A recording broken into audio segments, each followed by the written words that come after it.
On May 29, 1974, the Indians lost a road game to the Texas Rangers. That game included a bench-clearing brawl and Arlington fans throwing beer and food at our Indians. Now, after the game, Rangers manager Billy Martin said he didn't worry about retribution in Cleveland because, quote, they don't have enough fans there to worry about. 6 days later, June 4th, 1974, there'd be a magical convergence of forces that would draw fans who wanted to stick it to Martin and the Rangers. 10-cent beer night. For $1, you could get a ticket in the bleachers for 50 cents and 5 beers. It was cheaper than the bar. Since you're able to drink at 18, that brought a whole different and a younger crowd to the stadium. Half the fans that were going to be there were there for the beer, not the game. Now, I was only 16 and I couldn't drink, so why go to the game? But we had over 25,000 fans willing to spend pocketfuls of dimes before the first pitch was even thrown. 12 ounces of cheap beer was about to start 9 innings of trouble.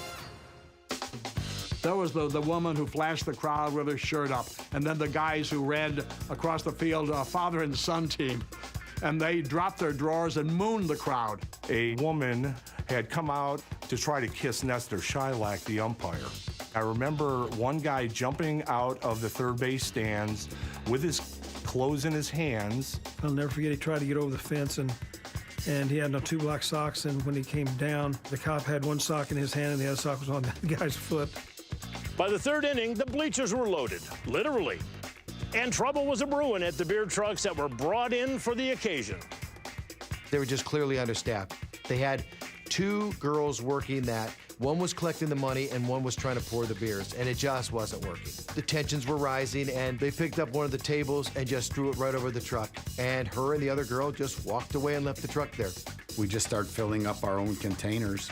And some people flipped the handle of the tap and just let it flow right into their mouths. By the 5th or 6th inning, there were 15 or 20 people jumping out of right field stands and 20 or 30 people jumping out of left field stands and running back and forth in between innings. The first half of the game, frankly, we're having a great time laughing at all those antics, but suddenly it started to get serious. They started throwing cherry bombs into the Rangers' dugout. This has been a night of blatant stupidity. I must have had probably 15 or 20 pounds of hot dogs thrown at me playing first base. The one memorable thing I had thrown at me was an empty gallon jug of Thunderbird wine. I thought this is not all fun and games now. It's kind of gotten a little past the serious stage. These kids were so drunk, the game really was not important. Well, the fans might not have cared, but the team still did. The Indians had come from a 5-1 deficit to tie things up in the bottom of the 9th. But the beer fog had grown too thick. It was a powder keg full of designated drunks about to blow. One inebriated Indian fan lit the match when he came at Rangers outfielder Jeff Burroughs from the bleachers. I just wanted to get his hat.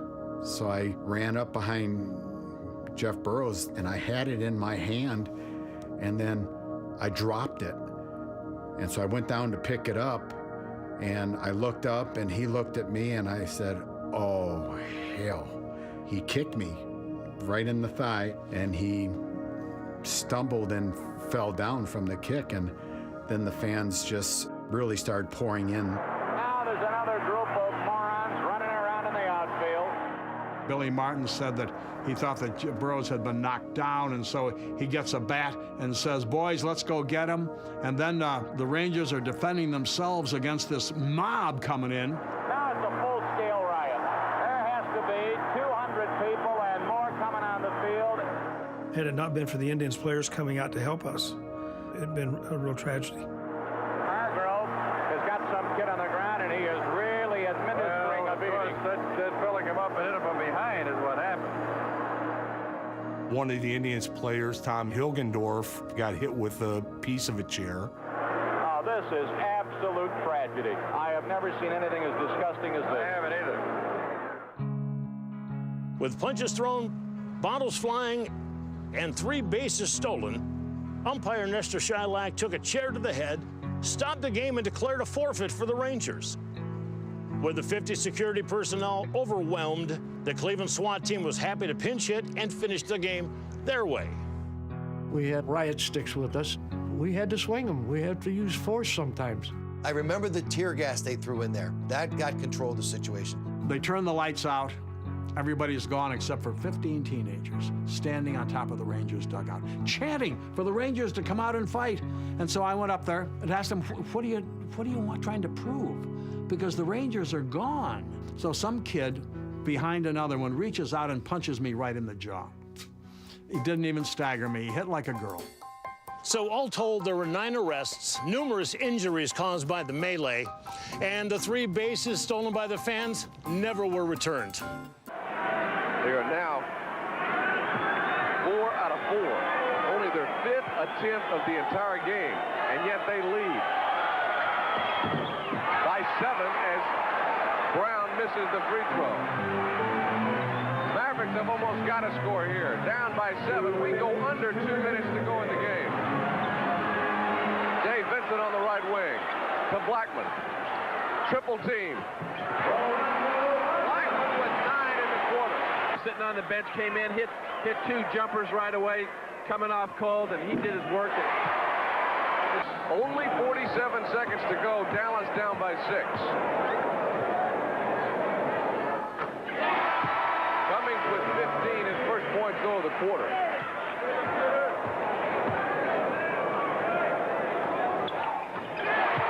It's a 4-point ball game. Backcourt pressure being applied by Harper on Williams. She'll get a pick from Haas, but still can't get over the 10-second line. Now gives the ball up. Williams chasing it down. They didn't make it. 10-second violation. Great defense by Dallas.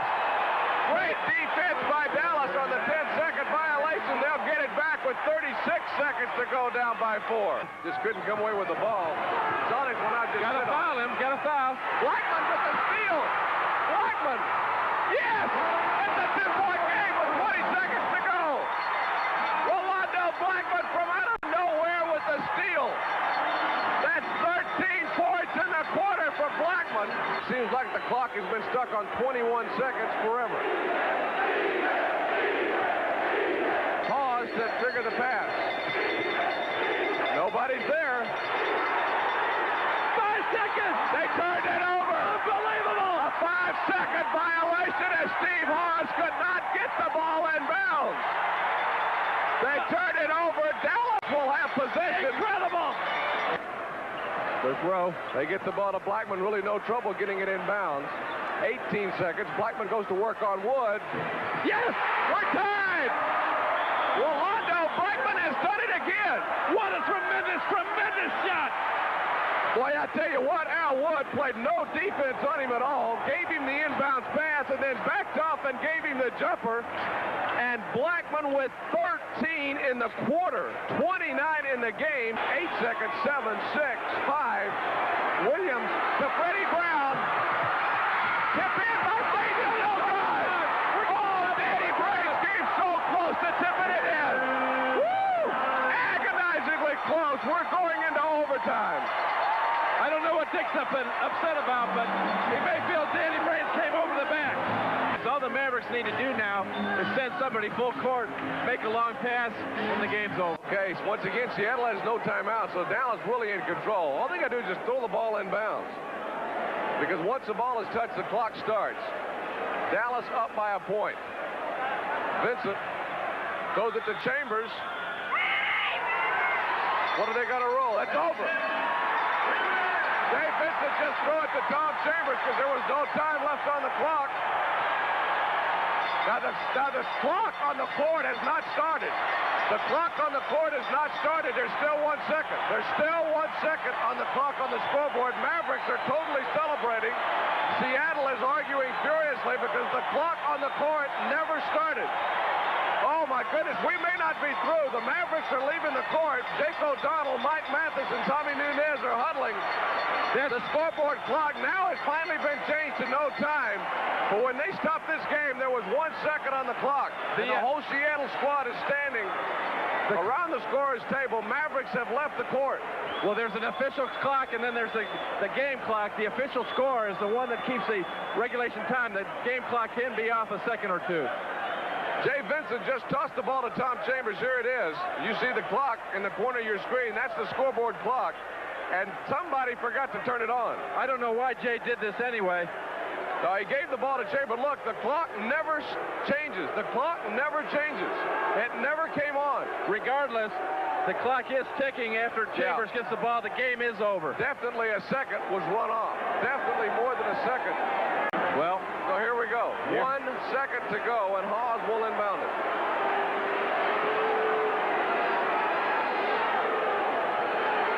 Remember, Gus Williams and Freddie Brown are the best three-point shooters on this team. 1 second to go. Hawes. Garnett on him.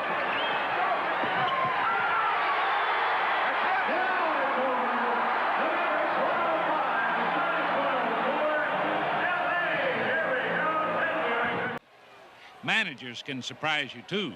The Texas Rangers set an odd record this week. It started when they hired Eddie Stanky to replace Frank Lucchese. Eddie's renowned for his aggressiveness and baseball knowledge as a man who knows how to win. But after one game, amazingly, Eddie resigned. Why? Well, Eddie said he simply missed his family too much and the life he had built as a very successful college baseball coach in Alabama. Meanwhile, the Rangers appointed Connie Ryan as interim manager and then officially hired Billy Hunter as the new manager. 4 managers in 1 week. Incidentally, Eddie Stanky won the game he managed, but he'd just rather move at his own pace. And so we say so long, Eddie. It was nice while it lasted. All right, now back to action from the players. The Texas Rangers tied a record this week that was rather strange. Toby Harrah lifts a long fly ball toward the seats and right. Lou Piniella goes back, leaps, can't hold it as he hits the wall, lays stunned on the ground. 1 run scores, while Harrah scores 2 for an inside-the-park homer. That's unusual, but watch this. Bump Wills on the very next pitch, tags one to deep center. And now it's Mickey Rivers chasing the ball. He gets a glove on it, but doesn't get the ball. And Wills flies nonstop. The relay comes in, but Wills races right on. The Rangers get back-to-back inside-the-park homers. Over on the right wing. Gets across the line, and as he tries to throw it in front of the net, the Wings are able to clear it. Lidstrom back on defense, made the play. Now here's Broughton to steal it. Broughton behind the net, centers in front, a shot, a save, a rebound, knocked wide. Broughton a shot, and another save, and another rebound, and a goal scored by Dallas.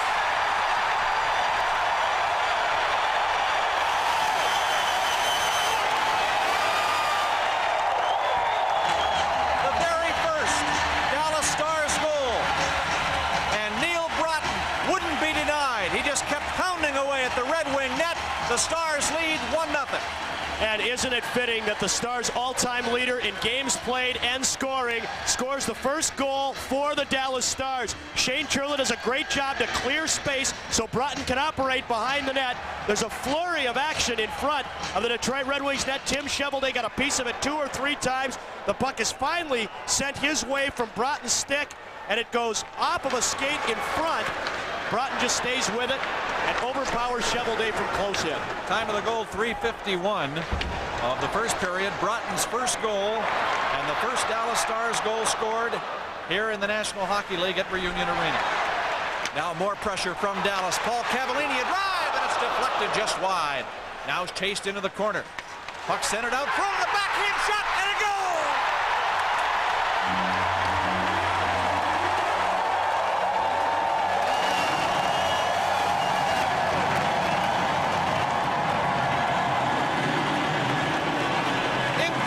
Pressure on Tim Shovelday, and the Stars just keep pounding away. Now it's 2-0. They left an open man out at the right point, did the Red Wings. Nobody saw Paul Cavallini sneaking in. He put the shot on goal that started the action and then winds up back out in front off a Red Wing player's skate on the backhand stick of Mike Modano.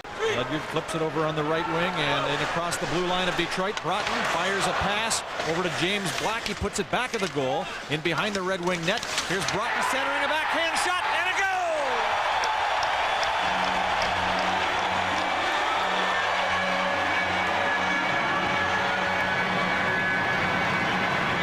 The Stars have been tenacious around the Red Wing net. And another example here. They make it 3-1. what a fantastic camp Neil Broughton has had. They said he came in maybe the best shape of his career. Broughton, 33 years old, has scored a pair of goals in this hockey game. Neil's total last year was 12 all season, and he has really lit it up here in the preseason for the Dallas Stars. And tonight, opening night of the regular season, it's Broughton's 2 goals that have the Stars on top by a 2-goal difference. Cleared by Yzerman to the Dallas blue line. Now James Black picks it up. Over on right wing for Gagne. Inside the Detroit zone, and his shot goes wide of the goal. Back over again. Gagne, a shot, and a goal!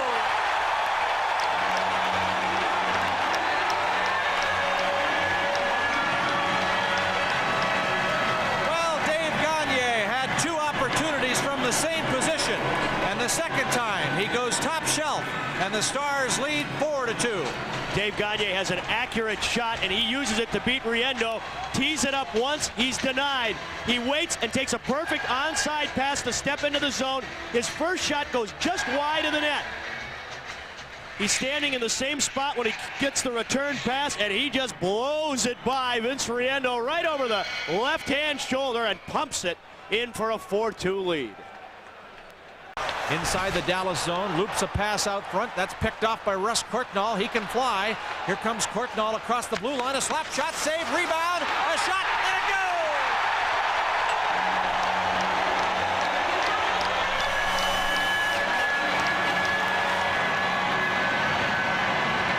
Well, there was all kinds of pressure on the Red Wing net, but Jarkko Varvio from Finland, playing in his first hockey game in North America, scores the goal to make it 5-3. Well, Russ Courtnall takes off down the right wing. The first thing he'll do is look for Mike Modano. Modano got tied up in his own end and couldn't break free. So Courtnall's got to see who else is with him. He drops the puck to Craig Ludwig after the shot. After Courtnall shot, the puck is dropped to Craig Ludwig, I should say. Ludwig's shot goes back out in front, and Varvio, they said he likes to go to the net to pay the price, and he is there to sweep up for a 5-3 Stars lead. The Stars led 2-1 after the first period on goals by Broughton and Modano. Here's another one, and now they go ahead by 3. 6-3 the score, one right off the face-off. The Stars celebrating. They have not led in this game by 3 goals until just now.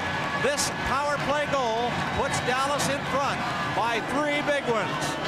Evason pulls the draw back. Ledyard from the point just puts one in the direction of the net, and somehow it winds up behind Tim Cheveldae.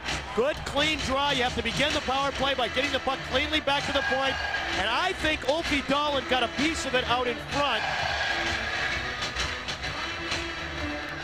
Ledyard moving in. The puck bounced in front. What a game for Neil Broughton, scoring the first goal as a Dallas Star. Only fitting that all-time leading scorer of this team opens the scoring here in the Lone Star State. They are standing here at Reunion Arena as the final seconds count down. 10 seconds left. Andy Moog makes a save. Coffey back at center ice. Over to Fedorov. 3 seconds. 2 seconds left. 1 second left. The Stars claim the opener.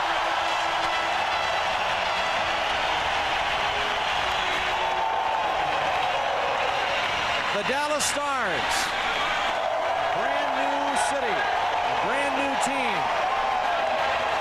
and they make a lot of people happy here tonight as they beat the Red Wings 6-4.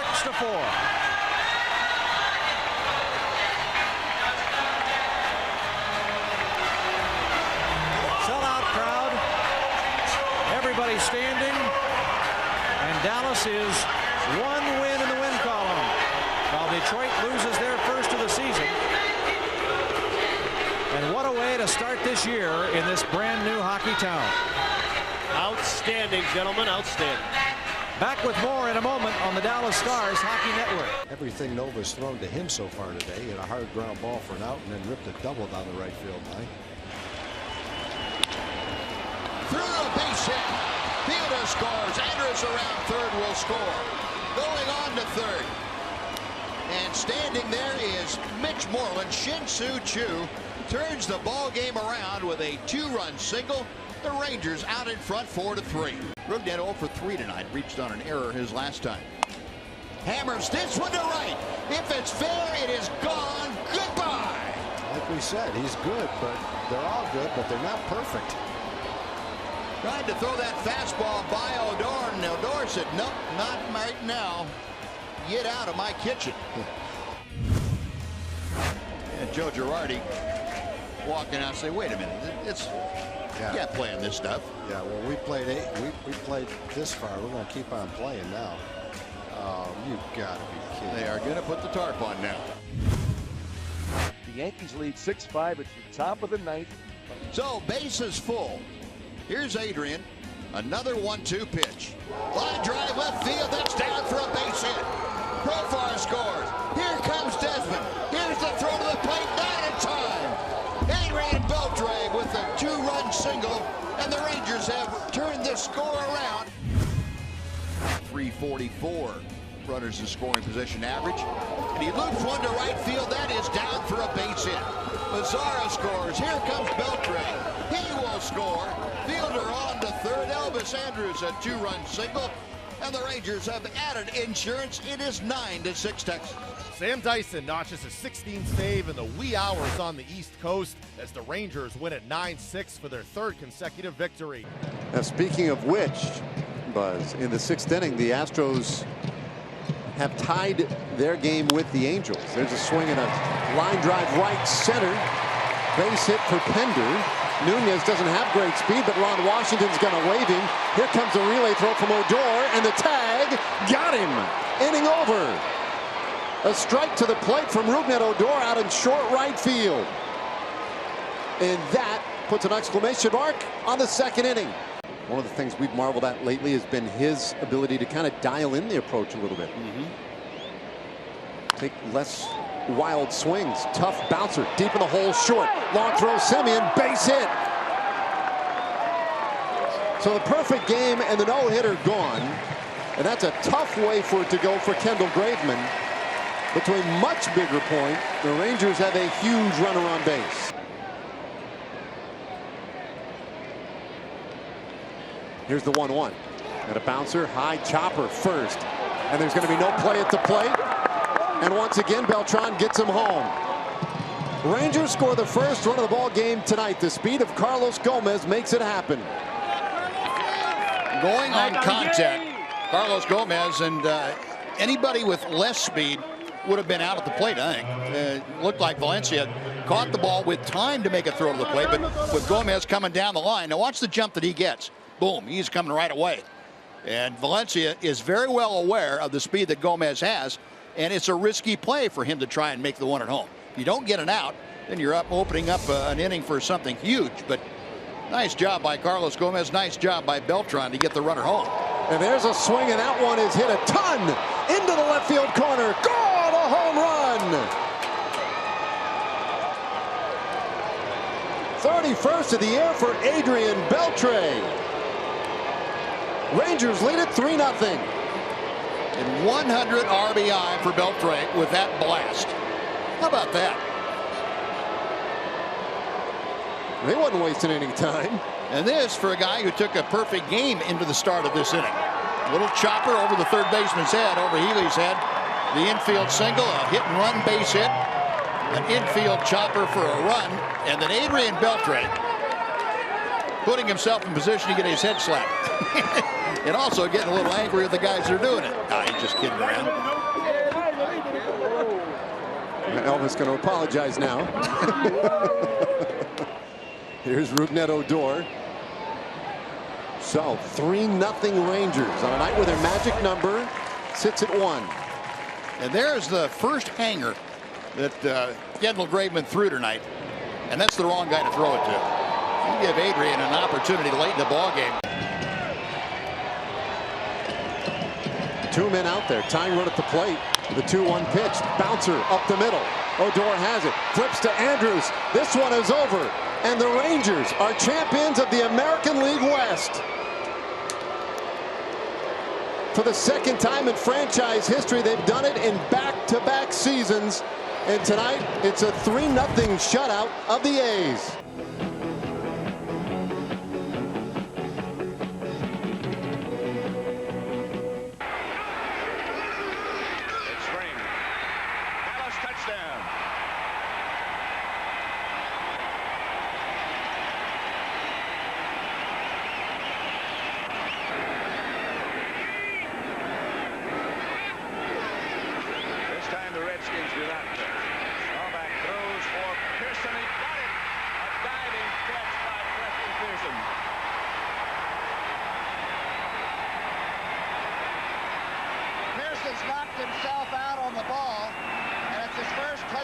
catch of the year.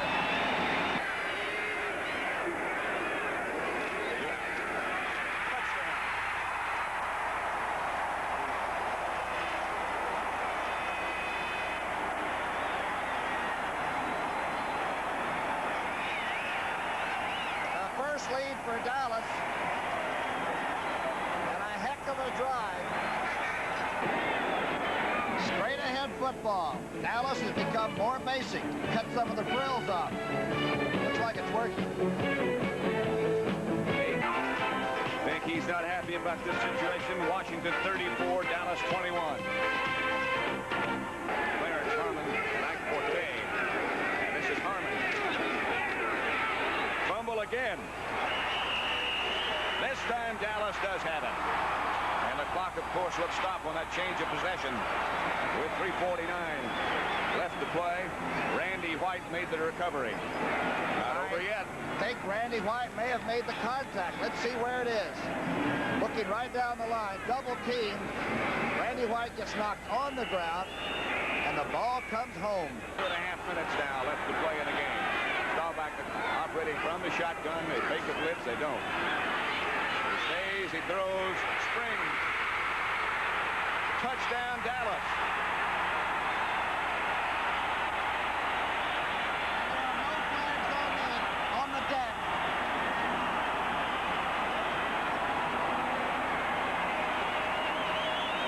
It doesn't look like they quite need to get a first down.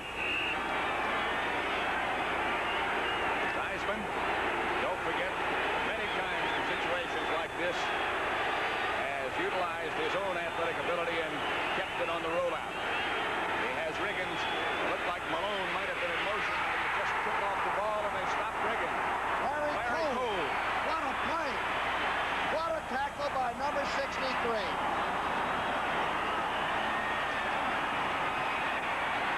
Watch this effort by number 63 on a great running back. Dallas has used a timeout. Here's Cole. Fritz tried to cut him off the offensive center, and the old man came to play. I've never seen so many people coming in and out. Some of them have come back and forth twice. It is no wonder that they wind up with not enough or too many people on the field from time to time. Wilson now goes out. And I think they have the correct contingent there on second down and goal from the 8. They've got 11. Staubach lines up under center this time with Springs and Pearson behind him. He throws. Tony Hill got it. Touchdown, Dallas. And now the extra point. Don't forget what's coming. And don't forget either that Washington still has 2 timeouts left. Look at this Dallas team in the other end zone now. Nobody wants to go to Philadelphia. But you gotta go.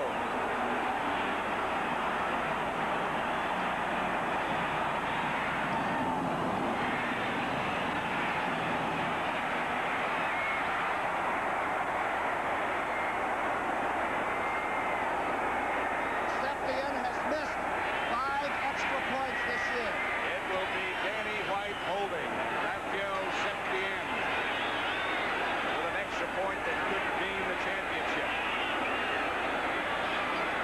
I saw Tampa Bay lose a game like this earlier in the year. Septian is good.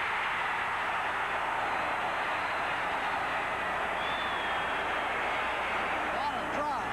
What a drive by the Dallas Cowboys to get the touch. That's his longest of this year. Theismann throws. He's got it at the 41. Game is over. Game is over. They used the 5 seconds. The game is over. A completed pass. Wait a minute. The scoreboard clock says the game is over. It may not be. They may have 1 second left to play. There are a lot of people down walking around on the field that are not players. The argument still goes on. The scoreboard clock showed that the game was over, and it is. Dallas 35. Washington 34. I don't know. We'll see. Let's see if it's charged enough. Toronto holds. It'll be from 50 yards.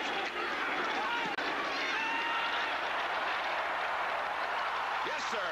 50 yards out for Rafael Septien. 3-0. Dallas, and Septien takes off. Good kick. Rogers, 2 yards deep in the end zone, comes whirling out. Rogers still on his feet. Fumble!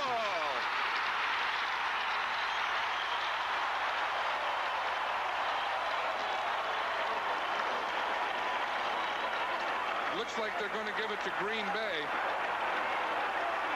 I think the officials must be saying that the ball was dead before he fumbled. Nope, they gave it to the Cowboys. Jeff Rohr came up with the ball.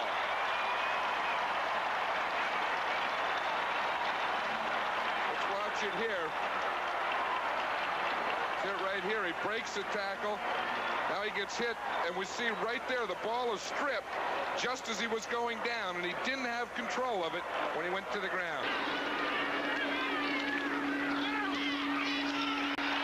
Septien is good again.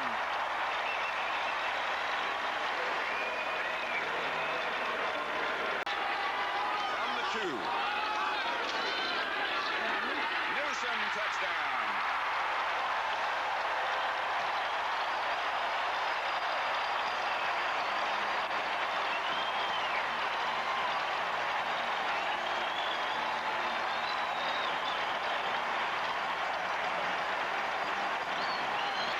Receivers in this offensive setup for Green Bay. Dickey will go to work.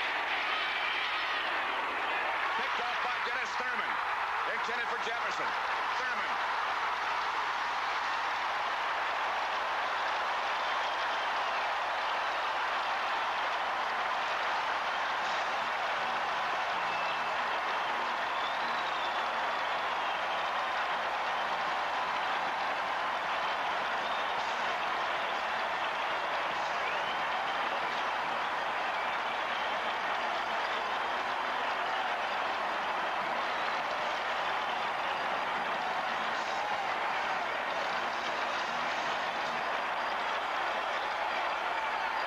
Tough to throw against that. You fill up a lot of showers. Dickey picked off again. It's Dennis Thurman. Thurman comes up with his second interception. John Jefferson was the intended receiver, but Dennis Thurman now has 2.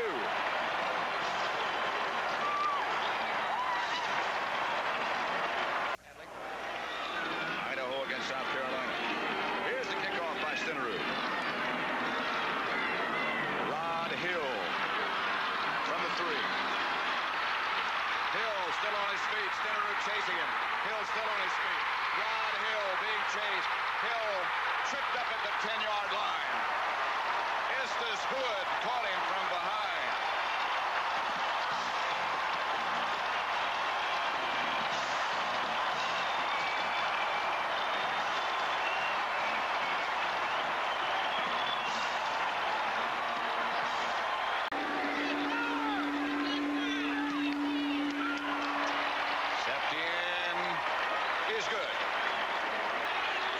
Caught, gained 92 yards. That one was 50. Fumble. Dallas has it. Mike Hegman comes up with the ball. Eddie Lee Ivory was the ball carrier.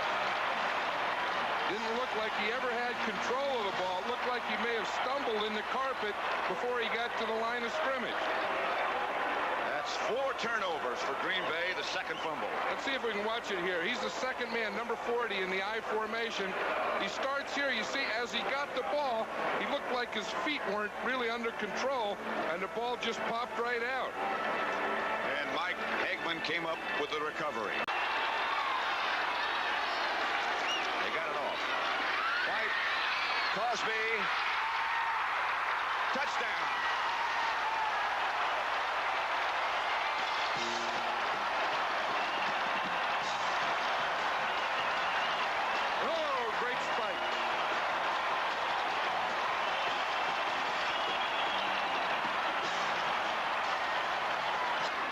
Salvi's in the game now.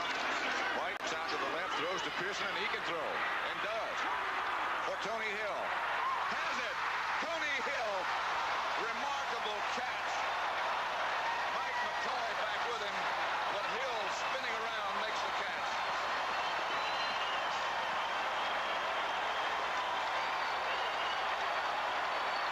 I tell you, these two teams are pulling everything out today. We've seen everything. Watch this from ground level. Now, this has to be a lateral, right? So it's a lateral out to Drew Pearson. Used to be a quarterback. Only caught one pass all day. He's becoming a blocker, a fighter, and he said, I'll throw it.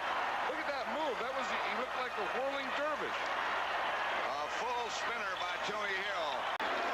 Three tight ends. They get to Newhouse, and Newhouse barrels in.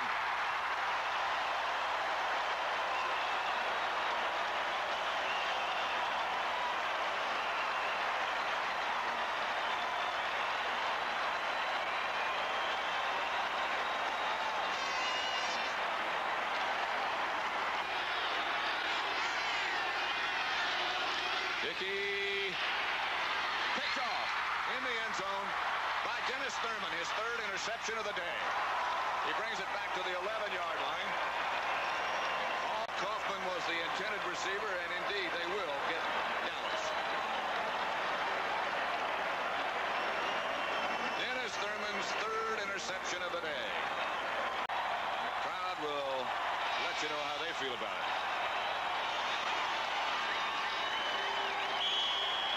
I wonder if the crowd's going to go into the locker room after the game. You know, they're honorary captains. They may want to go in with Tom Landry for the interview. I wonder if they can afford 65,000 game balls.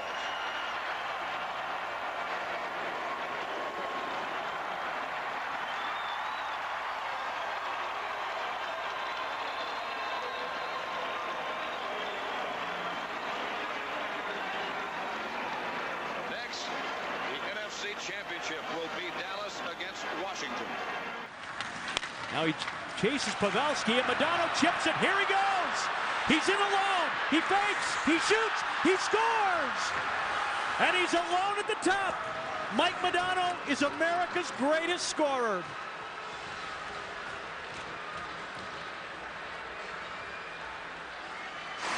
October 5th, 1989, against the Islanders was his first point. And here's the one that sends him in all alone and now holds the record all alone. As he got away from Carl at the blue line, a bobbling play between Pavelski and Matt Carl. Modano in full stride, actually loses the puck there, but then nudges it between the legs of Nabokov.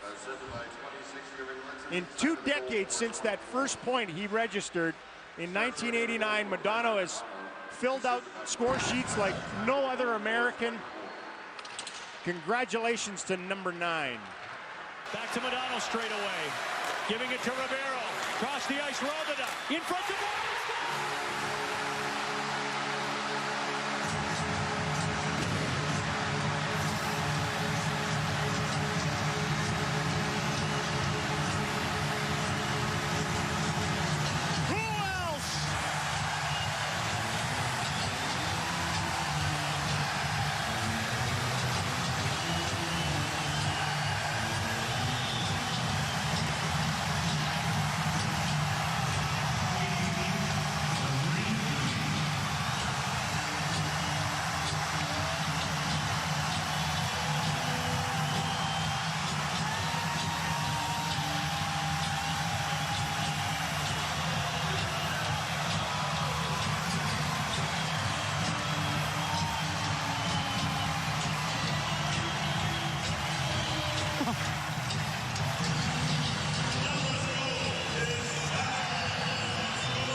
another Sunday night handshake here at American Airlines Center. Stars are going to the Western Conference Final. I remember what you said in Buffalo. If you can't win the game, make the other guy set the record.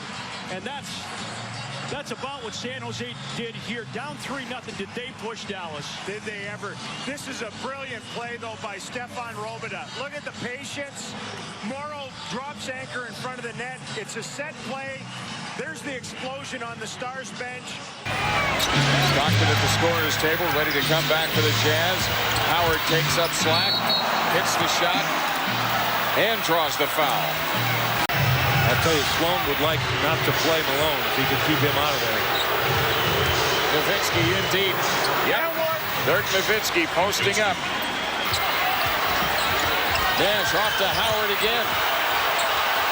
Nash tries out a three. There it is. There's the three you're looking for. But he's not getting any drive off of that leg at all. Finley around a Nowitzki screen. He got a good look. He got a good look.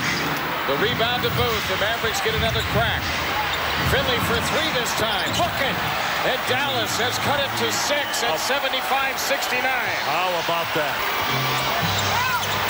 Dirk Nowitzki cross court to Finley. Finley off the drive, attacking. And the Mavs have cut it to 2.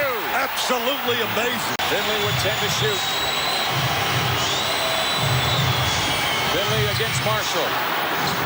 Booth the rebound. Lost it underneath. Down low, Howard trying to dig it out and does.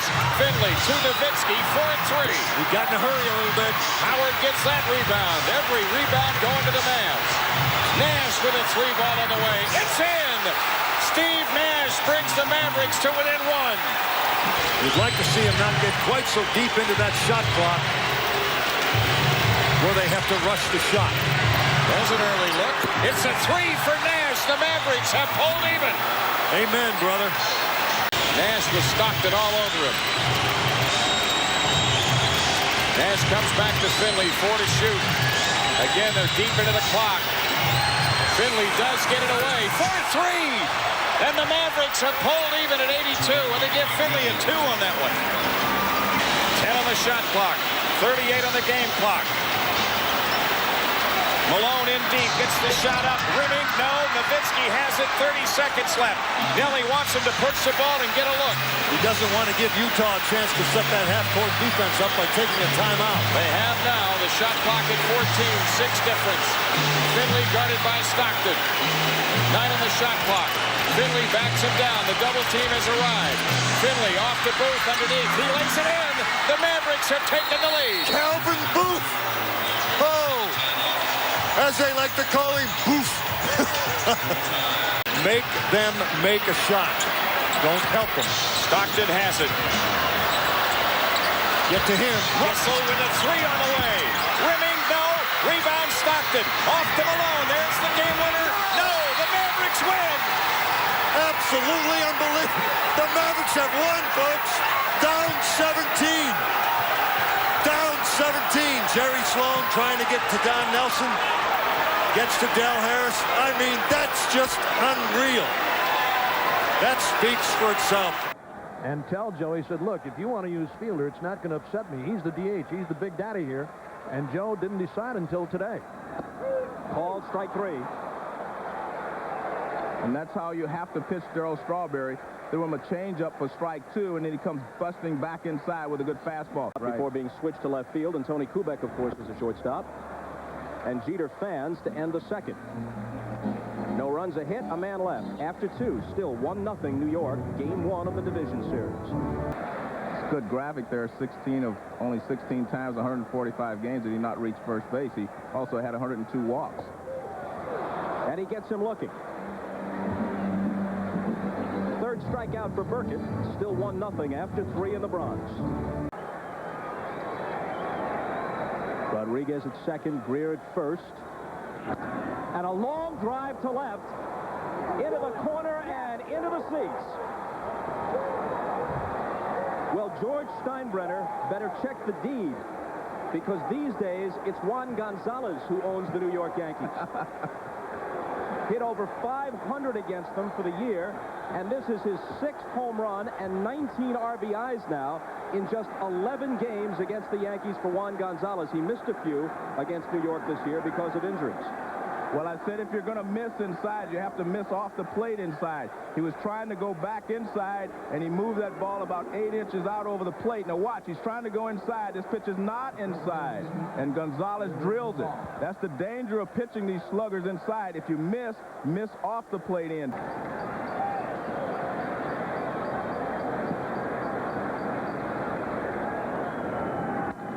And this ball is blasted to left.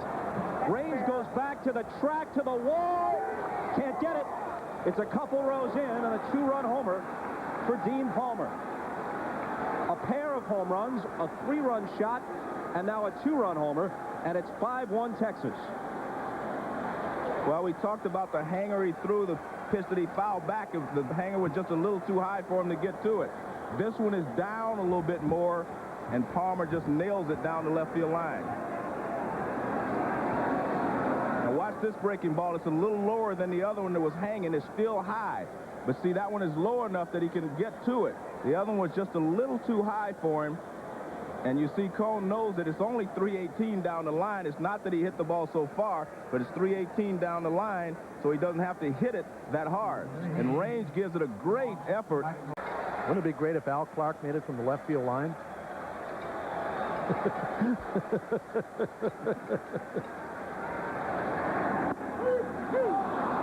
And down goes Raines, not entirely pleased with Jim Evans. Well, it's that same pitch we've seen. It starts off the plate inside and moves back on the inside corner. And Raines gets caught looking. And watch, the ball is inside right there. Inside now, it moves right back on the inside corner. Now let's take a look at it. Inside, now it moves right there on the corner. And probably for the first time in his career, he has been pinch hit for on a consistent basis here late in the ball game with Charlie Hayes. And a weak wave at that one on 3 pitches. Boggs, who only rarely strikes out, is retired by Burkett. 5th strikeout for John. Well, I don't know how much the chiropractor did for him. He looks good taking, too. And here's that last swing, as you said, Bob. That's not a Boggs swing. That was a fastball. I don't know if he was looking for something else, off speed or what. Man. When David Cone says, I've had enough, or I'm getting tired, then he'll make the change. 1-0 pitch, ripped over the leaping Duncan. Another run will come home, and maybe that change should have happened at least 1 pitch sooner. It's 6-2. A ringing RBI hit for McLemore. Well, because he was behind in the count, he had to come in with a fastball, and he gives him a fastball right out over the plate. And McLemore lines it just over the head of Mariano Duncan. You see the setup. Now look where this pitch is, right there in the middle of the plate and about belt high. And they felt like they needed power, because you need power to come from behind late in ball games. Oh, bad swing and a pitch out of the strike zone. And Burkett fans Strawberry for the 2nd time tonight. The perfect pitching there by Burkett, in that with 2 strikes, this is up and out of the strike zone, and Strawberry does not like the ball up. He likes the ball down and out over the plate, and this pitch is up and away, and strike 3. And Strawberry chases it, and he knows, he says, I can't hit that pitch. And he's punched out of there. So after 2 singles to open the inning, Burkett comes back with a pair of strikeouts, and he now has 7. Well, again, this pitch appears to be a little high. Rodriguez pulls it down around the outside corner. You see Pudge Rodriguez saying, "Atta baby." Duncan thought the pitch was high. Here's another look. That's what Rodriguez sees. That's a questionable call right there. Pitch was a little bit high. Watch it again. Off the outside, maybe. Close enough to hit. We've got a problem here in right. And Juan Gonzalez is maybe something going on out there with fans throwing things, and I think that's what it is. And that has happened here before, going back to the World Series in the 1970s between the Yankees and the Dodgers. It's a minority, of course, but a despicable minority of the fans at Yankee Stadium, and it creates a sometimes intimidating and distracting atmosphere for the opposition. This is a difficult place to play in postseason because of that tiny but very unwelcome element. Yeah, it's tough, Bob. It's bad. We've seen it happen here before. I know in some of the games against the Boston Red Sox and in both parks. The outfielders have terrible problems. You know, it's bad enough playing in front of a hostile crowd. I mean, you're in the other guy's ballpark, but then to have objects thrown at you. And Gonzalez said, hey, you know, let's let somebody know what's going on here.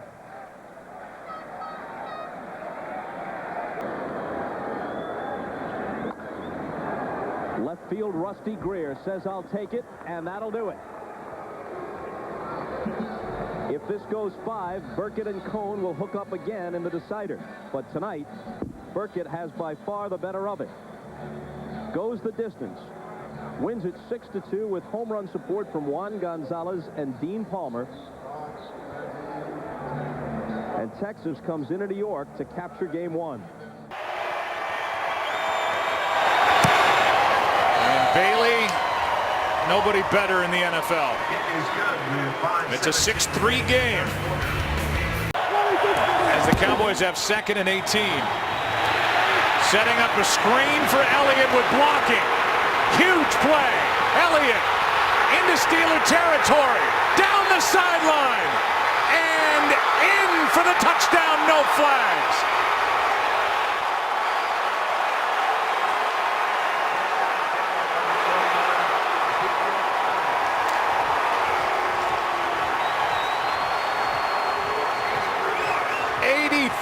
Yards for the rookie combination of Prescott to Elliott. Well, they run that jet sweep look again with Lucky Whitehead around the left end, and then they come off of that with the screen to Ezekiel Elliott. You can see these offensive linemen, as big and as massive as they are, how well they run. Travis Frederick, he's out in front, the kick out on the edge, and then once Ezekiel Elliott gets out on the corner, there's just no catching him. This guy's a heck of a sprinter. This for the lead. Man, he's good. Now 24 of 32 for Dan Bailey from 50 and beyond. And the Cowboys have their first lead of the night. And Bailey, good again. 3 for 3 in this game is number 5. And again, a 2-point Steeler lead. Now 3rd and 11.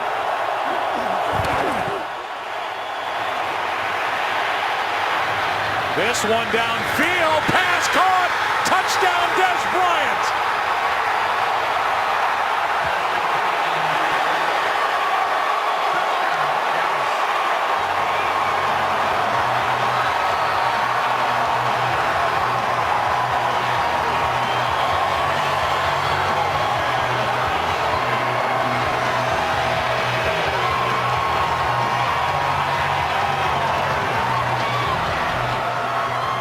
It's about time for Des Bryant. It's one-on-one man coverage on the rookie with Artie Burns and some contact down the field, but Prescott with pressure. They bring the inside linebacker blitz, and Prescott able to move just enough to his left and really throw a perfect ball. And Elliott starts right, cuts it upfield, touchdown Dallas.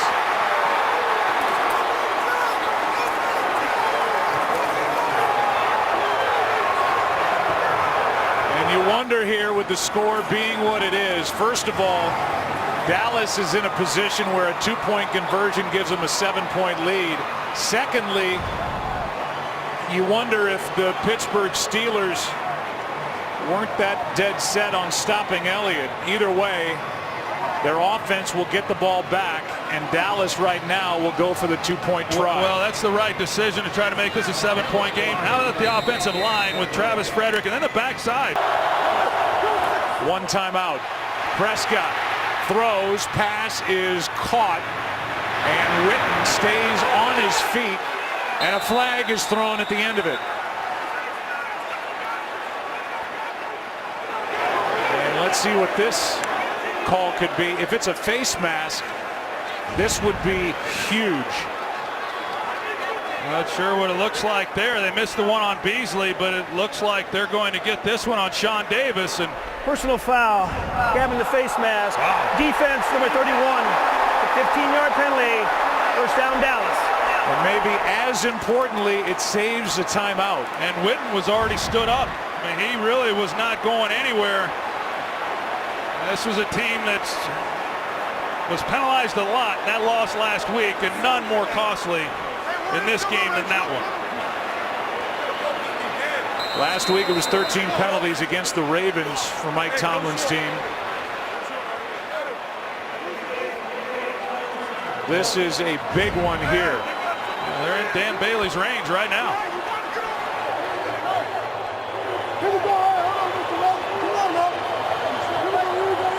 4 penalties for 40 yards in this one, a big 15 yards here.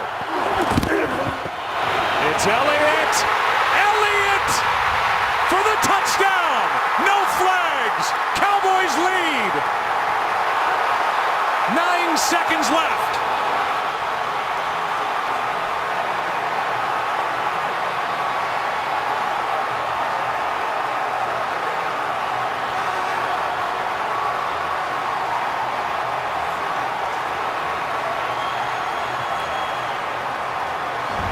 The All-Pro left tackle, Tyron Smith, and then Gavin Escobar. He makes the block. You see the lane right there, and it's good night, Irene. There was 1 second left on the play clock when this ball was snapped. And that rookie combination of Prescott and Elliott. What a game for Elliott. 209 yards from scrimmage, 3 touchdowns.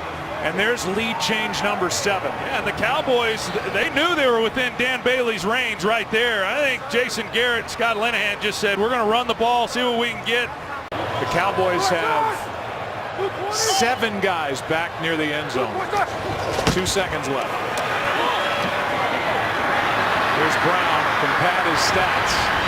But he's got to get into the end zone, and it will not happen. The Dallas Cowboys have won 8 in a row.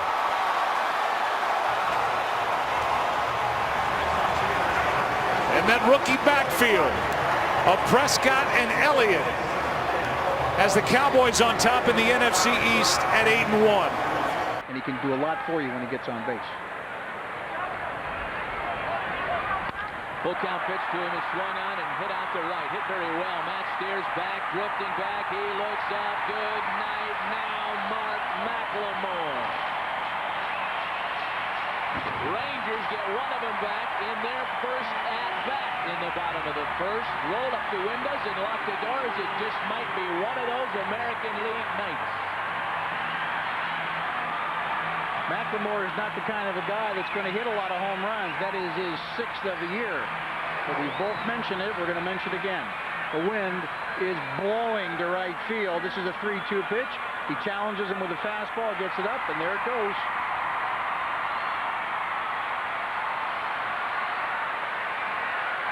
Off the bat, looked like a routine pop. Matt Stairs just kept it chasing. He has given the A's nothing but durable starts since coming over from Kansas City. Goodwin slaps a base hit into right. That's going to plate at least one. Zeal scores easily. Here's Stevens right on his heels, and the Rangers have tied it at 3 apiece.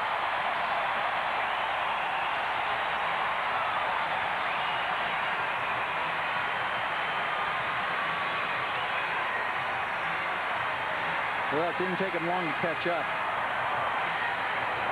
1+ inning. We are tied at 3. Doesn't hit the ball real hard. Just slaps it into right field. Look at him. Puts the bat on the ball. Big hole over there. Finds the hole. Kevin Jarvis is going to come up from AAA Vancouver. That one bounces away from McFarland. It's going to score Clinton from third. Texas takes a lead. 4-3 Rangers on the wild pitch from Apier. You know, Oakland came to town hoping to sweep. They got hammered last night. They take a lead tonight. Breaking ball in the dirt. He tried to let the ball come to him, and it just goes right off the body, right off the glove, and he can't find it. Can't find it right now. Looking, there it is. And behind Apier here, 0-2. Line into right center. That's going to score one more. Goodwin walks home. McLemore wraps around at third. The fourth run of the inning. 5-3 Texas.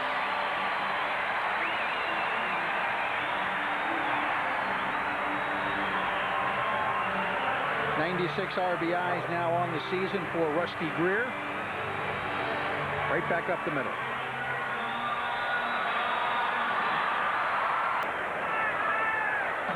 Art Howe just trying to stay alive in this inning. Base hit now would be very, very devastating for him. How about a salami? That's even worse. The zeal of approval for Texas. Touch 'em all tied. Grand slam for Zeal. And the Rangers have exploded for 8 runs in the second.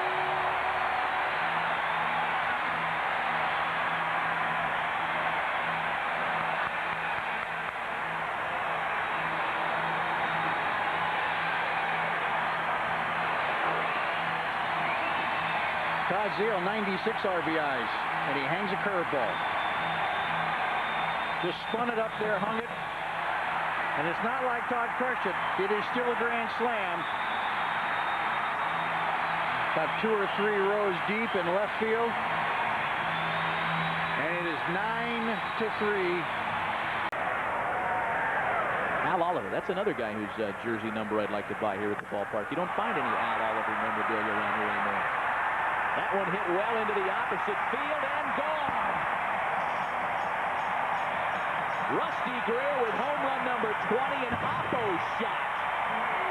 The first run against Ron Mayhay comes on the first hit he allows tonight, and it makes it 10-3 Texas.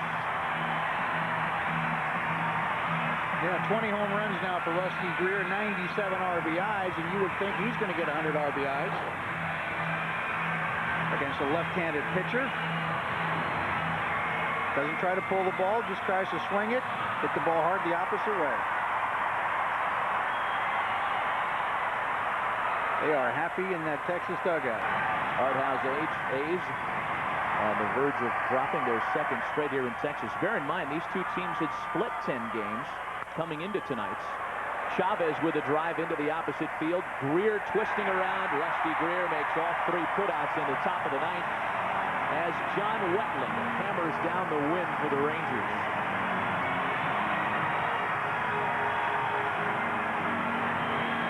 Real hard holding back the smiles if you're a Texas Ranger. And are out to their 3rd American League Western Division championship in the last 4 seasons. 10-4 Texas, the final tonight, and the Ranger bats were just too much early. Robertson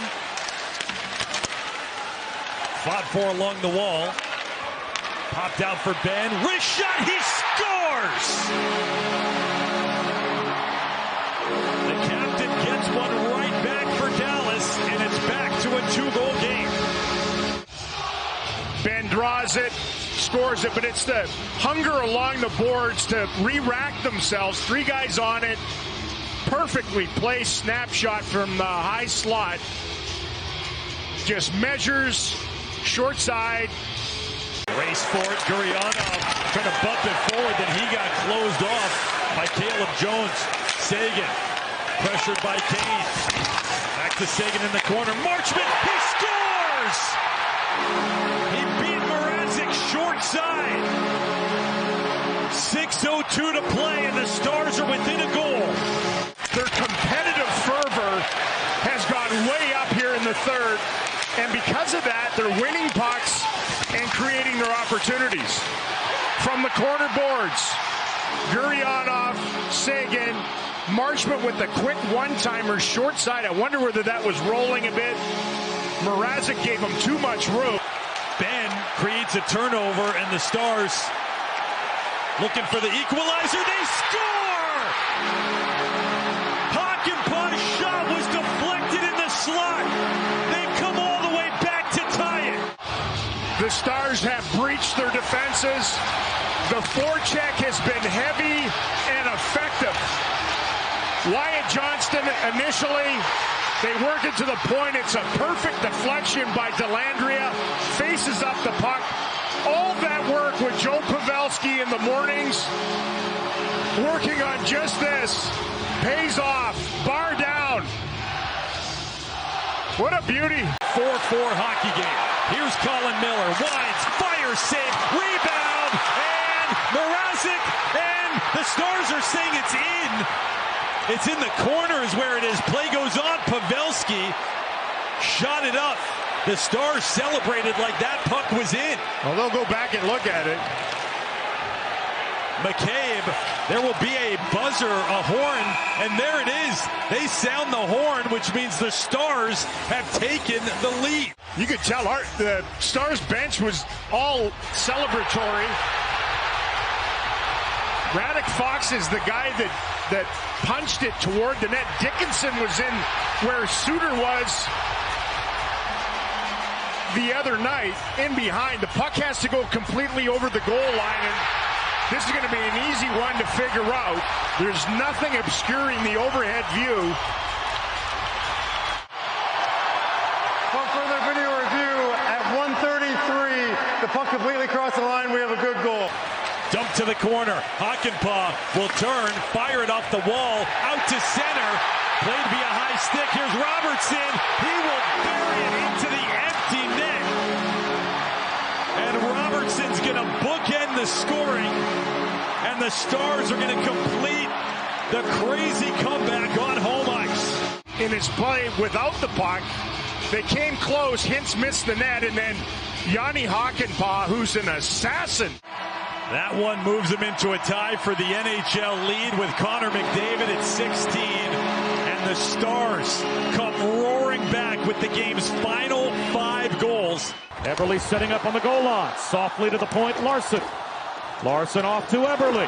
Shot pass, save made by Ottinger. A tip by Cartier. And he is now moved out by Miller.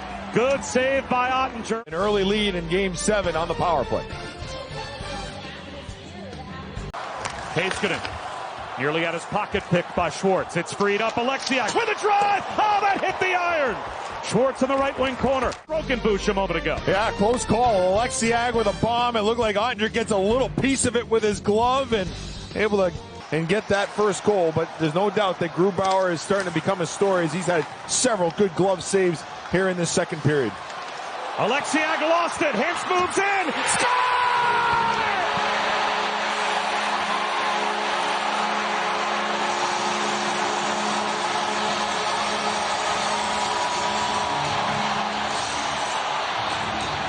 He never seems to lack it, and when he gets chugging from his own zone, that speed is tough to contain. Alexiak not able to handle that flip puck. You can see he knows that Hintz is on him. So, when you have that pressure, you can panic, and Hintz is able to corral that puck, and instead of going to the glove side this time, as Seguin did a couple of times, he goes to the blocker side and gets the Stars their first goal of Game 7. Alexiak an intercept. Arlie tries the opposite side. Dadonov sails one the length of the ice. No icing as Johnston's there. Johnston to the backhand. Score!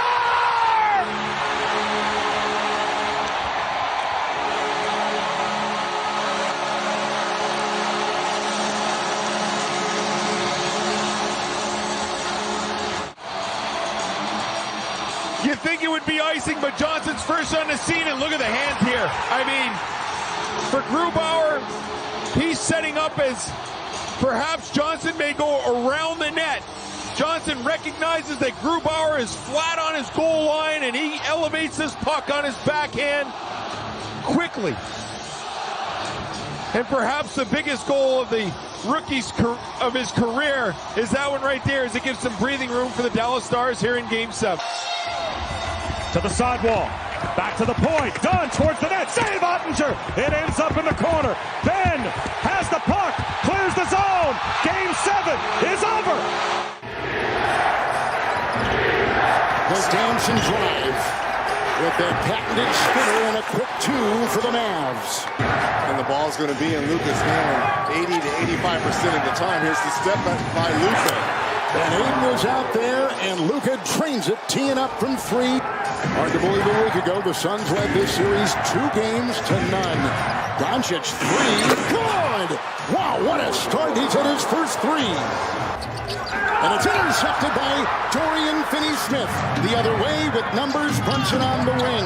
Booker comes out on Finney-Smith, and Doncic goes right by Bridges. Monty Williams electing to go with Shamet, a bigger guard, especially defensively, to match up with Luka. Dinwiddie in, pops a tray from the side in front of Shamet. Dinwiddie drives right on Cam Johnson. Ball rotation finds Doncic. And Dinwiddie with a fake and a fire. The triple is good. He's knocked down 2. Finney-Smith in the corner. Bertans is in for the first time for the Mavs. Inside they go, but tied by Powell. How about the pass, though, by Luka? 3 assists as well. Cam Johnson working him down low. Doncic with the bump and the spin. Another 2, and he's got 12. Think about it. They're sitting on 15 right now here in the first quarter. Half minute to go. Biombo's out there on Dinwiddie. He goes right by him, slashing to the rack. Mavericks facing their second consecutive elimination game. Into Paul, the spinning Brunson. They're going to make him work. They are just going to tire out Chris Paul. On the shot by Torrey Craig. And Dinwiddie racing the other way. Rockets his way down. Hits his third 3. He's knocked in his third triple off the bench. Shot clock at 5. Dinwiddie. A 3 over 8. Good! A fourth 3 for Dinwiddie. And they're getting the switch with Ayton. We saw the 2 early 3s. Here we go again. The isolation. Into Ayton. The bump and the fadeaway. Textbook. Big smile, 19 points. With Luka on the floor as well. This gives him a chance to rest. On the move, Dinwiddie. A shot right there. Close range over Ayton. Play the hot hand. Doncic with 16. Into Biombo, doubled inside, give him 18, and a foul on the play. Takes it, got it. Dinwiddie, big game off the bench, and into Cam Johnson. Flies inside, got it, foul. Crashing in there for 2. Forcing him to go left and just picking apart every single thing about his game that gives him comfort. Doncic, what a hard shot. Stunning. 27-point lead. Down goes Johnson. 3. Luka. Oh, no. They're shredding him. Oh, no, he didn't. Shot clock at 6. Brunson puts on the brakes, stopping on a dime, working on Crowder. Nice mid-range shot. Doncic. It's Brunson with an open 3. Powell set a screen, opening up the door, and Brunson's hit 2 in a row. Ayton on Doncic. Shot clock is down to 4, and a 3 by Luka. Bullseye. Got it. And he's got 30. Then they lost to Golden State. Baron Davis, Stephen Jackson and crew. Brunson, tough shot. He got it to go. Both these teams have looked completely different depending on if they were home or on the road. Until tonight, 3. Brunson, good. Brunson cans a 3. Best road record, they quickly blitz Doncic. Wide open Powell, no one's on him. Great find, hunting the open guy, and they got him because the blitz took the big out. 5 minutes gone in the third. Pickpocketed Booker. 3 on 2. And Finney-Smith wide open. Balaka 3. Good! Doncic. Big Bridges on him. Shot clock at 4. And a step back. Man, it ain't right. It is not right what Luka is doing to the Phoenix Suns. New Orleans pounded the Suns on the board. Oh, what a move by Doncic. He just did a pirouette. Bertans curling and feeding, and Powell is right there, and no one to block him out. Dinwiddie with 26, a career playoff high. Dallas, the third playoff team he's been with in his career. 15-footer Brunson right down the hatch. How good has he been in the second half? Now, you couldn't talk about Betty. Couldn't talk about it. Now we can. With ease, Brunson on the move. Series 2, Reggie, went early on, and they were hunting Doncic when he was on the floor defensively. There's a drive by Brunson. Got it. He's got 22. Dinwiddie drives right by Shamet. Good move. Wow. 3 wins and 4 losses. maybe 3 and 5. Brunson, shots like that, silky, smooth, Jay Dinwiddie. You don't want to call it now? McGee defending, shot clock is whittled down to 4, and there is 30 points for Spencer Dinwiddie. Brunson, jabbing, spinning. Marquise Chris in the game, hits a 3, the former Sun. Marquise Chris buries one from outside. And to channel a little Jimmy Johnson, the former Cowboy coach, how about the Mavericks? Wow. Doncic and the Dallas Mavericks are going to the Western Conference Finals. The Dallas Cowboys entered RFK Stadium intent on making the Washington Redskins their 8th victim in 9 games and eliminating them as a factor in the Capital Division. The Cowboys were led by their 6'4", 220-pound rookie atom smasher Calvin Hill.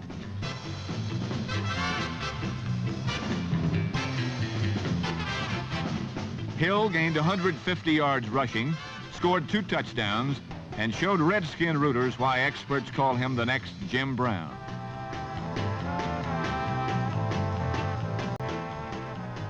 Dallas retaliated swiftly when Craig Morton scrambled free of the rush and connected with Lance Rensel for a 65-yard score.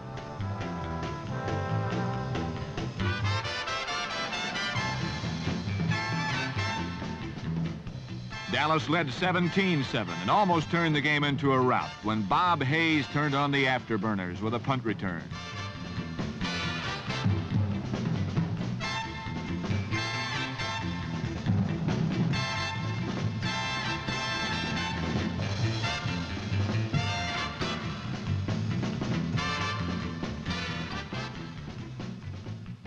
Hayes' 50-yard sprint set up Calvin Hill, who gouged out a tough 3-yard touchdown. Cowboys 24, Redskins 7.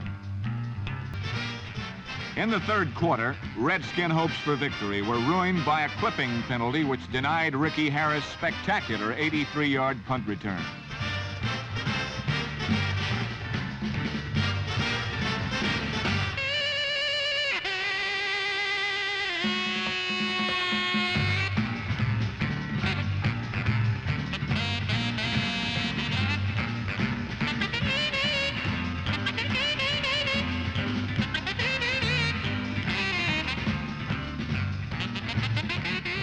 Calvin Hill's velvet smooth strides carried Dallas to its 34th point on an 8-yard power sweep.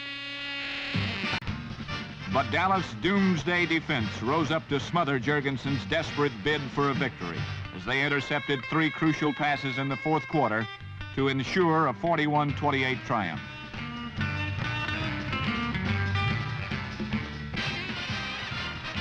For Dallas head coach Tom Landry, next week brings the Los Angeles Rams. It will provide a true test of the Cowboys' greatness and a key to their postseason destiny. Dallas blew into Pittsburgh in search of a Capital Division title and met 2 opponents, the Steelers and the weather. Wind, rain, and snow plagued both teams all afternoon and made the football a slippery and sometimes maddening item.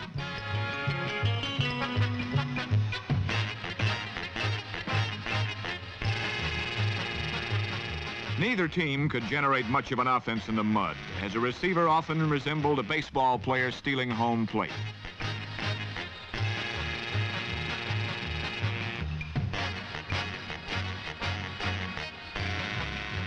The hungry Steelers have been victorious only once this season, and a strong defense was their only hope for victory. The Cowboys found their biggest gun plugged with mud as a soggy Calvin Hill was held to a measly 23 yards. Dallas squeezed a little offense from their drenched attack. Mike Clark booted a field goal and Craig Morton skirted right in for a touchdown as the lackluster Cowboys held off the determined Steelers to clinch their 4th straight title, 10-7. Unfortunately for the Philadelphia Eagles, they were not ready to seize the situation on a day that saw Dallas ready to be beaten.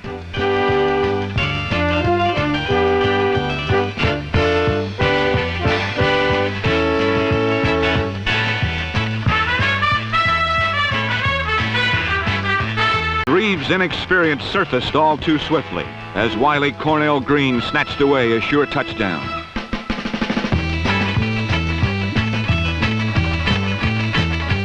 From that point on, the Doomsday defense put a quick end to every Eagle trick.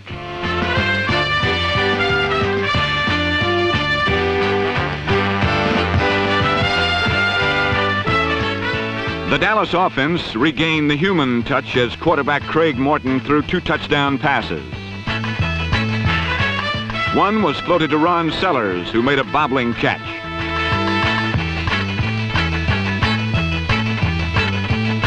The second was rifled to Lance Allworth as Dallas finally overcame their lethargy and defeated the eager Eagles 28-6.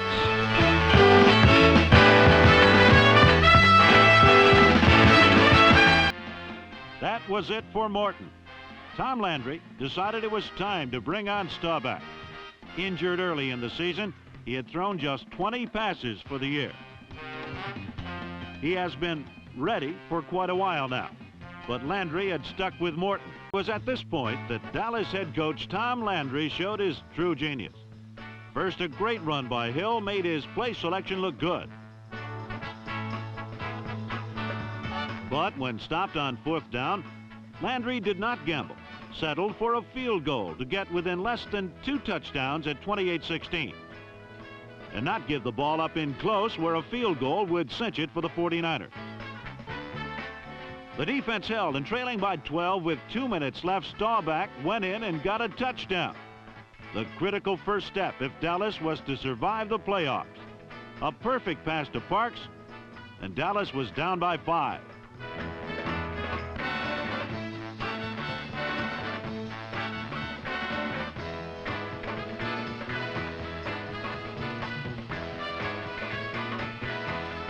Now only 90 seconds remain, and an onside kick was Dallas's only chance. San Francisco knew it, but it worked. The ball bounced off Preston Riley, and Renfro recovered. Less than a minute and a half remained for Dallas's last run at a berth in the conference championship game.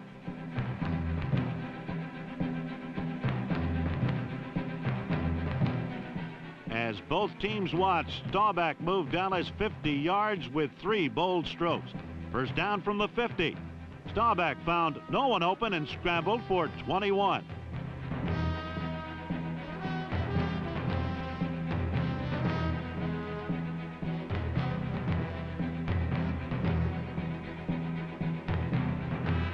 First down from the 29. Staubach hit Parks with a perfect sideline pass.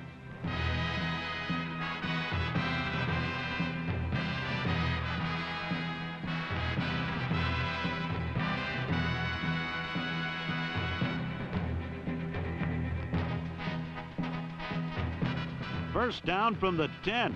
56 seconds left.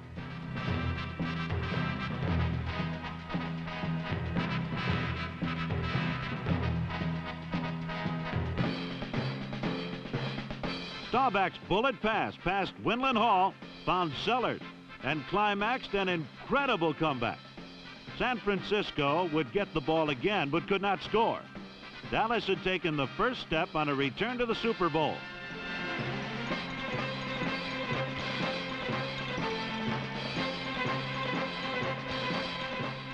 History had been repeated. One game before, John Brody had come in relief and pegged 2 fourth-quarter touchdown passes to put San Francisco into the playoffs. This time they were put out of it when Roger Staubach came in with all the chips on the table and threw 2 touchdown passes in the last 90 seconds. It was an unbelievable reversal of 49er fortune. They were out of it now, but the Cowboys, riding Reborn Roger, continue their quest to repeat as Super Bowl champions. A tough call. That's a big first down taken away. Romo fires. He gets it anyway. And more. Williams gonna go. Cowboys are on the board. Touchdown, Terrence Williams. Halfway into his first playoff game in his career. Had a good year. Here's Stafford. Play action in the air. That ball picked. Wilbur And the first turnover of the game is into the arms of Kyle Wilbur. Now 3rd down and 10. Blitz coming.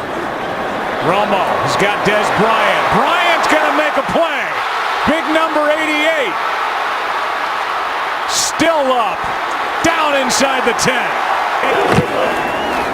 Murray cuts upfield. Touchdown. Cowboys back in it.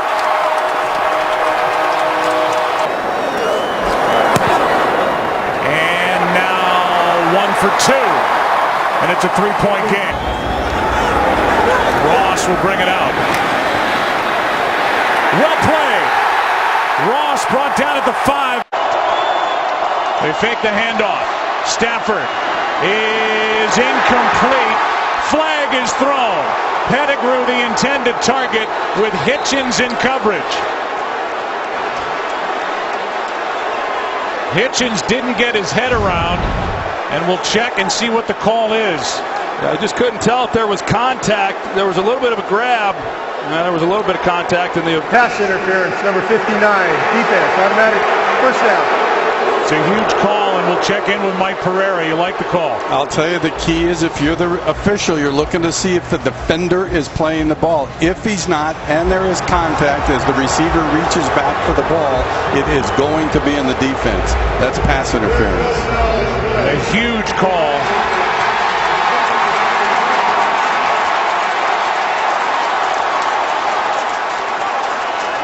And now they're going to pick up the flag. Wow. Boy, that was late. Have you ever seen that call picked up that late? Not at all. Obviously, the guy that had the best angle also was the back judge that made the call. Now it's 4th and 1. And the offense is out there for Detroit. On 4th down, Romo. Over the middle, he's got Witten. Witten down inside the 25.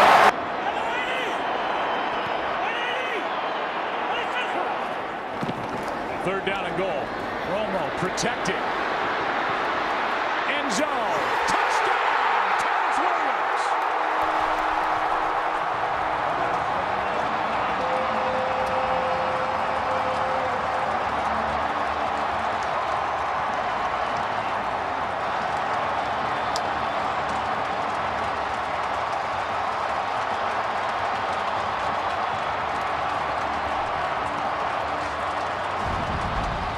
The Lions decide to go with a 4-man rush. The offensive line does an outstanding job of giving Romo time in the pocket. Terrence Williams, who's trying to work all the way across the field, he recognizes his quarterback's in trouble. He comes back out of the route, gives him a place to throw the ball in the back line. Stafford brought down. Ball out. Dallas going to win. Come back and win the ball game, as you said, like they've done all season long. Don't count this team out. They have been outstanding on the road, played their best football on the road. They've got their work cut out for them next week at Lambeau, but 8-0 on the season is going to be a heck of a matchup next Sunday. Wally Zerbiak is short with the game's first shot, and Dirk Nowitzki pulls in the rebound. That Dallas is the best road team in the NBA this year at 27-14, and Nowitzki, who along with Garnett is redefining what a 7-footer's game is supposed to be about in the NBA. Minnesota will get the offensive rebounds, but they need to convert. Nowitzki aggressively to the rack, and he's fouled. Here's Garnett, and the pass goes awry, intended for Joe Smith. They all shoot 80%. Here's Nowitzki for 3. Oh, man. Dirk Nowitzki, there's nothing Chauncey Billups can do. He runs at him, but I mean, Chauncey could be on a trampoline. He's not going to bother Dirk Nowitzki's shot. Wally Zerbiak in traffic. It's deflected and stolen. That travels. Minnesota's turned it over 3 times. Dallas, none. Nowitzki for 3. Count it. Kevin Garnett can kick it out. Steve Nash finds LaFrance. Good ball movement. It ends up with Dirk Nowitzki. It's a rare Dallas turnover. The Mavericks had the fewest turnovers per game of any team in the NBA, and Nowitzki refuses to miss. Garnett had it slapped away and stolen. Nash to Nowitzki. Sam Mitchell in for the first time, trying to contend with him. And he has no more luck than anybody else. Nash returns to Nowitzki. It drops. He'll come to the line. Great recognition. The smaller Sam Mitchell in for Joe Smith. What does Dirk Nowitzki do? He starts to post up. Stevie Nash plays inside out. Sam gets caught on the wrong side, and Nowitzki uses the length to go for a conventional three-point play inside. Left pack with Nowitzki. Trent switches out on him. Nowitzki hit from behind. The initial reaction to the possible block or just anything to stop Nowitzki. But instead it's a foul on Garnett. Jess Kersey blew the whistle. Watch Garnett come in from the back. That's all ball. I love Jess Kersey as an official. That's a block shot right there. That was excellent defense. Might have got him a little bit with his body, but all ball on top. Garnett has scored 13. That one's rejected by Bradley at 7'6". Garnett has it slither through his hands. Nowitzki. Nothing has slowed him down so far. And it stays that way. 7 of 7 from the line. He finally missed one, but it won't count since he was fouled. So he's still perfect technically. Joe Smith is a good defender, but he is struggling with Dirk Nowitzki. Previous play, Rasho Nesterovic pushes out on Nowitzki. He just makes the jump shot. This time he goes to the rim. Chauncey Billups on the drive. Partially blocked. Nowitzki caught an elbow in the nose, which Dallas usually does. Van Exel again. Tip doesn't drop. Nowitzki got it. +1. That's what you forget about with Dirk Nowitzki. He's so big, and you picture him taking those perimeter shots. You forget 9.9 rebounds a game. Nick can't get it to fall. Nowitzki can't get the tip. Naharak keeps it alive. Dirk finally gets it done. Picking off Nash's pass to Garnett, who's hit his first two. He may have traveled, and that's the call. Bounces it out high to LaFrentz to the corner for Nowitzki. He turns and fires and drills a three. He's upset, but he's got his hands full down under. Talking about hands full, Chauncey Billups, there's nothing he can do against Dirk Nowitzki in the perimeter. Garnett. Finley. Dirk Nowitzki's not a great defender, but he's a big, long defender. Does a decent job moving his feet. That just changes the shot for Kevin Garnett. Van Exel. Here's Robert Pack. Way off. And the foul will go against Minnesota on the rebound pattern. The same supporting cast of the very best teams in the NBA. Well, I think they're both right. There are very few. Nowitzki puts a stop to that. He had the smaller man Billups on him. Nash is doubled. Out to Nowitzki. Fouled from behind. Garnett on the move. It won't fall. Nowitzki, another rebound. He puts it on the floor, attacks Dirk Nowitzki. That's a layup. It doesn't go. Nowitzki. That should do it. That he hasn't been able to elevate his team beyond the first round. His defenders will say the supporting cast simply isn't there. Well, the supporting cast is not there, but Kevin gave him some ammunition today. All right, Ahmad, thanks. We're here with Dirk Nowitzki. You guys were up by as many as 20, but this thing became a nail-biter at the end. How did you get out alive? I think we stopped running. That was really a big key. And, they came back. The crowd got involved and made shots. And it was a tough game at the end. But I think we knew, even though it's a slow game at the end, we have enough weapons to make it pay. And we made some big shots at the end. Dirk, how important is the sweep here when you think about confidence and rest for the next series? Well, it was huge. And especially we got some guys banged up. We got a week rest now, so that was great. And, we didn't want them to play confidence, and if we would have come back on Tuesday, it would have been a whole nother thing. So we wanted to get that, and now we're happy to go home. Hey, congratulations on a big series. See you next round. The The Cowboys needed a victory over the St. Louis Cardinals to lock up the NFC's Eastern Championship for the 7th time in 8 seasons. In their last 10 quarters, the Doomsday defense had allowed but a single touchdown. And against a spoiler team like St. Louis, they proved the dominant force.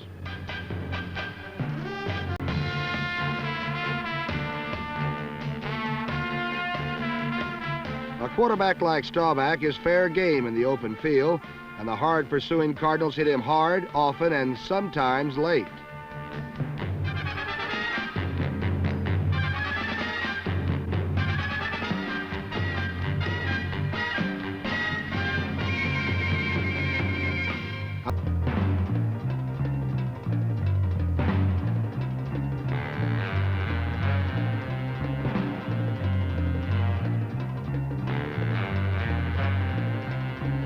A second look at Pearson's score reveals that Dallas sent both receivers to the left. With that zone flooded, Pearson easily beat single coverage on the right side by number 26, Dwayne Crump. The Cowboys lucked into a 20-3 lead when Staubach first bumped into blocker Calvin Hill, then threw into double coverage. When number 45, Jim Tolbert, slipped, Gene Fugit carried the ball, and Chuck Detweiler in for 6 points.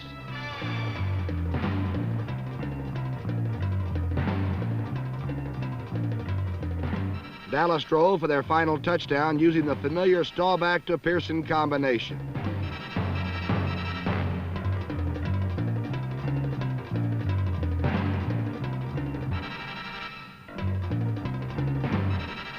By game's end, Dallas had amassed 450 yards in offense. Pearson had racked up his second touchdown, and the Cowboys were once again champions of the NFC East.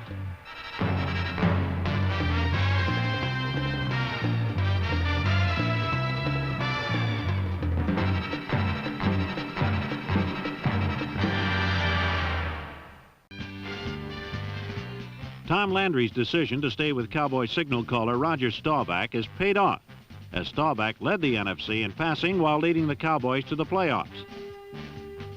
The key to the game for the Cowboys was the silencing of the throwing arm of John Hadle, and from the onset, the Cowboys executed.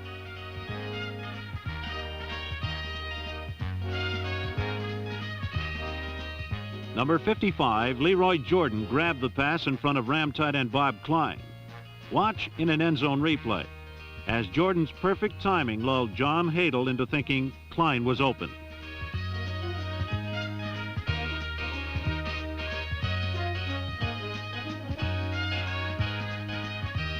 Hill gave Dallas the lead.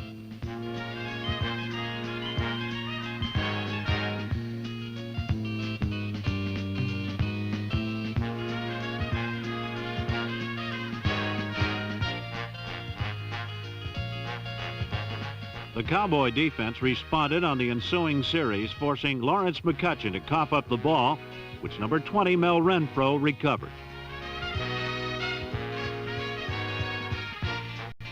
Number 12 then timed a perfect spiral to rookie Drew Pearson and a 14-0 advantage.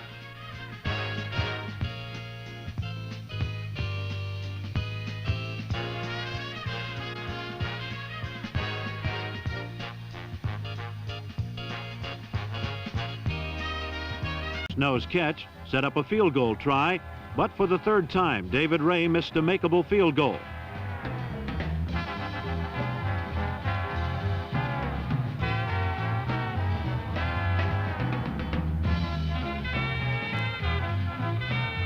Later, Ray did hit one, but Los Angeles trailed early in the fourth quarter, 17-9. Dallas's lead was built on the 2 early game breaks. But Staubach quickly scuttled the comeback when he hung tough in the pocket and hit Pearson with a perfect pass between Steve Priest and Eddie McMillan. Staubach to Pearson was good for 83 yards, and as suddenly as the Rams had come back, just as suddenly were they knocked back out of the game. Drew Pearson, a free agent before the season and a third stringer for most of the year, had caught just 2 passes in the game, but both were for scores. Pearson's father had named his son after the famous columnist, And now in the biggest game of his career, Drew Pearson had written headlines of his own. Calvin Hill, dislocated elbow and all, had run downfield to congratulate Pearson. For all the Cowboys were confident of the Doomsday defense's ability to jam the Ram offense for the remainder of the game.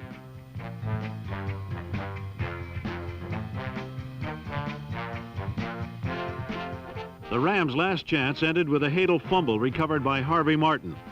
The turnover led to a Tony Fritsch field goal that brought the final score to 27-16 Dallas and extended the Cowboys season for yet another game. During the course of action between the Browns and Cowboys on Thanksgiving Day, the strained and anxious faces of the players reflected Tom Landry's pregame thoughts about the clash between the two Eastern Division contenders. Landry said, "This is the most important game that the Cowboys have played since they entered the NFL."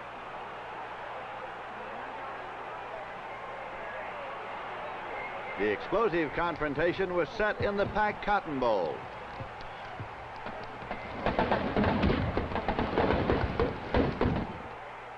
As the NFL Game of the Week presents the Cleveland Browns and the Dallas Cowboys.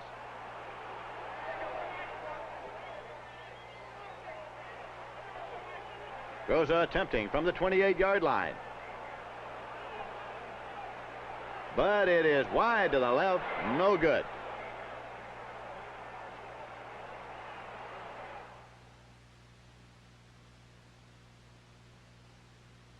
After stopping the Cowboys, the Browns themselves are forced to punt to the Twin Terrors, Bob Hayes and Mel Renfro.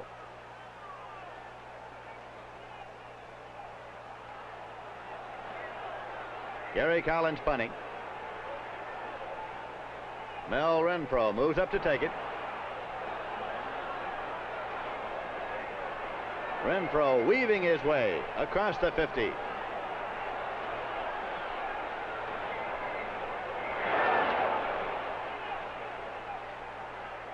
Looking again, watch number 66, George Andre, as his key block on number 79, Jim Battle, frees Renfro on this scintillating return.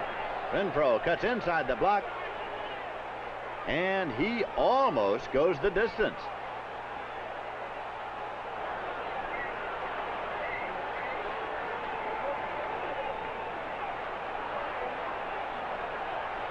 So Danny Villanueva will attempt a field goal from the 11-yard line. It's up, and it's good. As the Cowboys take an early 3-0 lead, rookie defensive end Willie Towns readies himself for action. The Cowboys are leading by a score of 3-0 in the first quarter. Now Cleveland in possession. Leroy Kelly fumbles as he's hit, and Bob Lilly moves in to recover.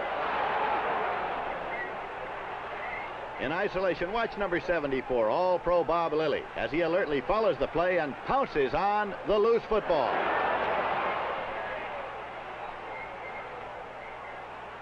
Now Danny Villanueva attempting from the 31-yard line.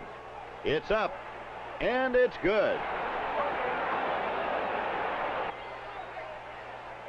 Don Merida. It's Dan Reeves in the flat. And Reeves heads for the goal line. He gets in for the touchdown. A drive of 86 yards in 12 plays for the Cowboys, who are out in front now by a score of 13-7. However, the drive stalls, and Villanueva tries from 12 yards away, and it's good. The Dallas Cowboys regain the lead, 16-14. Now Cleveland with Frank Ryan back to throw. Overthrows Gary Collins, incomplete. Mike Gector, the defender there. Once again, Bob Lilly proves to be Ryan's nemesis as he shucks off first Hoagland, then Shafrath, and finally Green as he cuts a swath through the Browns to cause Ryan's incomplete pass to Collins. From the 31-yard line. Groza's boot is up and wide to the left. It's no good. 5 stalls. It's Danny Villanueva attempting a field goal from the 13-yard line. It's up. It's good, and the Cowboys are now out in front by a score of 19-14. So now Lou Groza will attempt a field goal from the 20-yard line. It's blocked by Gector. Picked up by Marty Clark. Heaves it up into the air. It's intercepted by Mel Renfro. Renfro, number 20, moving the ball back upfield for Dallas. Lou Grozer missed 2 field goals, and on this try, the kick was blocked by Gector, who came knifing through from the left. This was the big play of the game, because if the field goal were good, the Browns would have been only 2 points down with plenty of time remaining.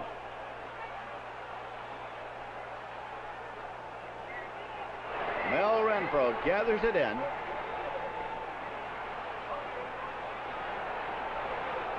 And the Dallas Cowboys have the football.